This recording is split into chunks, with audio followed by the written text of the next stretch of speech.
단지 법관이라는 이유만으로 분에 넘치는 대접을 받았었고, 그것이 습관화되다 보니 은연중 그러한 대접을 당연한 것처럼 기대한 적도 있었습니다만, 그럼에도 불구하고 이따금씩 공허하게 느껴지던 의문 중 하나가 법조인이 궁극적으로 정의를 구현하는 사람인가, 그저 남보다 법을 좀 더 잘 다루는 기술자에 불과한가 하는 회의였습니다.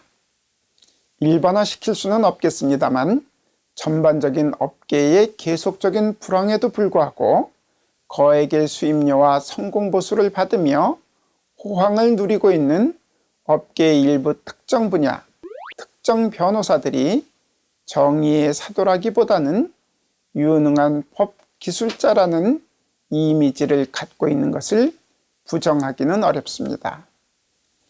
정의관념에 투철한 사람보다는 남과 차별되는 특별한 전문 법기술을 가지고 있는 사람이 선발 과정이나 채용 조건에 있어 유리한 입장에 서 있는 것 또한 사실입니다.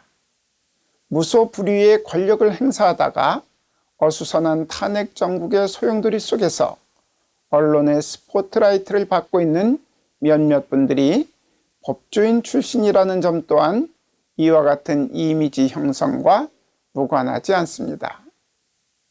법조인이 커다란 부를 형성하고 최고 권력자의 주위에서 호가호위하면서 행세를 하는 것이 과연 법조인의 위상 유지, 변호사에 대한 사회적 평가에 도움이 될 것인지 여부는 의문이나, 적어도 아직까지 우리 사회 일반의 법조인에 대한 존경심 내지 우호적 평가의 상당 부분은 법조인이 기술자가 아니라 선비정신을 가지고 있는 사람들, 즉 정의라는 가치를 위하여 여러 가지 힘든 상황을 이겨내고 다른 가치를 희생하는 사람들이라는 이미지에서 오는 것임은 분명합니다.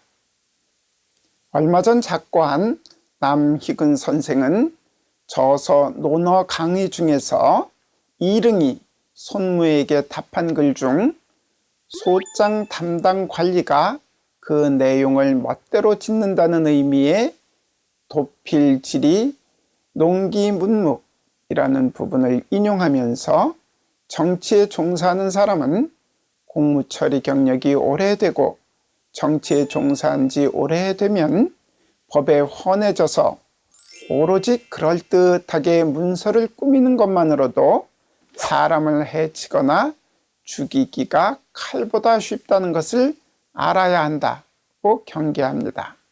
다음은 위 논어 강의에 나오는 이야기입니다.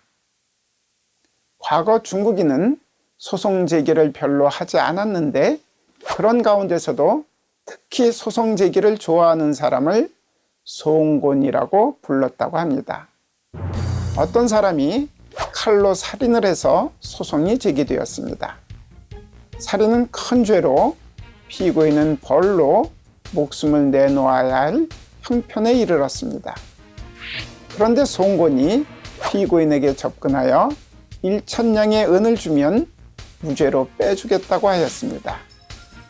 사형의 위기에 처한 피고인은 속는 셈치고 그에게 1,000냥의 은을 주었습니다.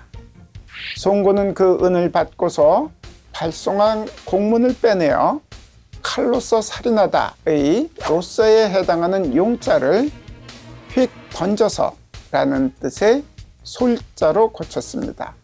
즉 칼로서 사람을 죽인 것이 아니라 칼을 휙 던졌는데 그만 그 칼에 사람이 맞아 죽게 되었다는 것으로 바꾼 것입니다.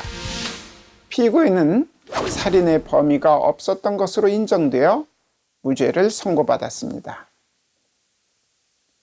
현실에 있어서는 잊기 어려운 이야기입니다만 적어도 법조인에 의하여 사실관계가 왜곡될 가능성에 대한 경고, 법조인들에 대한 사회 일반의 부정적 평가에 대하여 시사하는 바가 없지 않습니다. 부동산을 일정 기간 계속하여 점유하는 경우 실체 권리의 존부와 무관하게 점유의 존속 그 자체를 권리관계로 승격하여 보호하고자 하는 제도가 점유취득시효 제도입니다. 취득시효 제도의 존재 이유에 관하여 대법원은 해당 부동산을 점유하는 상태가 오랫동안 계속된 경우 권리자로서의 외형을 지닌 그 사실 상태를 존중하여 이를 진실한 권리관계로 높여 보호함으로써 법질서의 안정을 기하고 장기간 지속된 사실 상태는 진실한 권리관계와 일치할 개연성이 높다는 점을 고려하여 권리관계에 관한 분쟁이 생긴 경우 점유자의 증명곤란을 구제하려는 데에 있다고 하고 있습니다. 점유취득시효의 대상이 되는 물건은 타인 소유의 것이어야 할까요? 아니면 자기 소유의 물건에 대하여도 점유취득이 가능할까요? 이에 대하여는 대법원이 종전에 다음과 같이 판시한 바 있습니다. 취득시효는 당해 부동산을 오랫동안 계속하여 점유한다는 사실 상태를 일정한 경우에 권리관계로 높이려고 하는 데에 그 존재 이유가 있는 점에 비추어 보면 시효 취득의 목적물은 타인의 부동산임을 요하지 않고 자기 소유의 부동산이라도 시효 취득의 목적물이 될 수 있다고 할 것이고, 취득시효를 규정한 민법 제245조가 타인의 물건인 점을 규정에서 빼놓은 것도 같은 취지에서라고 할 것이다. 시효로 인한 부동산 소유권의 취득은 원시 취득으로서 취득시효의 요건을 갖추면 곧 등기 청구권을 취득하는 것이고, 또 타인의 소유권을 승계 취득하는 것이 아니어서 시효 취득의 대상이 반드시 타인의 소유물이어야 하거나 그 타인이 특정되어 있어야만 하는 것은 아니므로 성명불상자의 소유물에 대하여 시효 취득을 인정할 수 있다. 판결 이유 자체로는 자기 소유 물건에 대한 취득 시효도 가능한 것으로 읽혀집니다. 자기 소유 물건에 대한 취득 시효가 가능한가가 직접 쟁점이 된 대법원 2016년 10월 27일 선고 2016다 22만 4,596호 판결의 사안은 다음과 같습니다. 원고는 1992년 2월 29일 A회사로부터 이 사건 부동산을 매수하고 1993년 11월 22일 소유권 이전 등기를 마쳤습니다. 그런데 피고가 위 소유권 등기 이전인 1993년 10월 28일 이 사건 부동산에 대하여 가압류를 하였습니다. 이후 피고가 A회사에 대한 판결을 받아 강제 경매를 신청하였고, 이에 따라 이 사건 부동산에 관하여 위 가압류를 바탕으로 한 강제 경매 개시 결정이 이루어졌습니다. 위 사안에서 원고는 1993년 11월 22일부터 20년간 이 사건 부동산을 소유의 의사로 평온 공연하게 점유하여 그에 대한 점유취득시효가 완성되어 이 사건 부동산을 원시 취득하였다고 주장하였습니다. 만일 원고의 주장이 받아들여진다면 원고는 이 사건 부동산에 대한 가압류 없는 완전한 소유권을 취득하게 되고, 피고의 가압류 및 강제 경매는 말소 내지 취소되게 됩니다.